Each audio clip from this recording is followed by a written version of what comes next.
Welcome back to the Pastor Study. In Mark chapter 8, beginning about verse 27 or so, Jesus has a very interesting conversation with his disciples. He's at Caesarea Philippi. Let me give you the background, the setting for where he's at. And I've been there, I've seen it. It is kind of a small valley around a stream with a flat floor, and all around it on about three sides are cliffs, tall cliffs. And then those cliffs are niches where in Jesus' day there would have been idols for the gods that the people surrounding them worshipped. The Romans had come in and taken over, and they had idols to the Greek gods and the Roman gods. The Romans had a small temple there where they could worship the emperor, whom they perceived to be a god. And there's a deep, dark hole in the ground that some of the water flows into that they thought was an entry to hell. So with this religious setting, if I can put it that way, behind him, Jesus stops and looks at his disciples and asks them a question. He says, "Who do men say that I am?" Well, their answer was, well, some people say you're John the Baptist, and others Elijah, and some say that you're maybe one of the other prophets.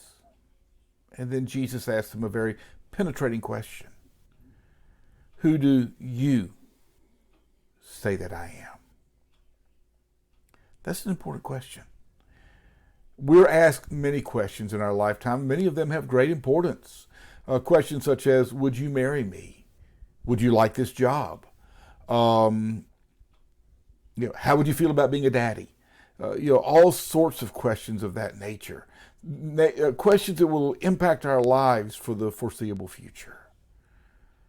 But none of them have the impact that this question has.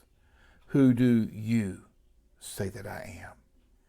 Because on the answer to that question hinges our ability to walk in faith, our understanding of who God really is. You see, many people have other names for God. It's almost like they're afraid of calling him by who he is. The big guy up there, the man upstairs, the good Lord, and there are many, many others. It's almost as if we're afraid sometimes to recognize them as El Shaddai, El Gabor, Jehovah Jireh, and all the other names that he's identified by in Scripture. It's almost as if we're afraid to admit he's who he really is. When Jesus asked that question, Peter jumps up and he says, "You are the Son of the living God." And Jesus turns to Peter and says, "Mankind has not given you that answer." That answer comes from the throne room, and of course I'm paraphrasing right now. Who is God to you? If Jesus were to stand before you today and say, "Who do men say that I am?" How would you answer that? How would you respond to that question?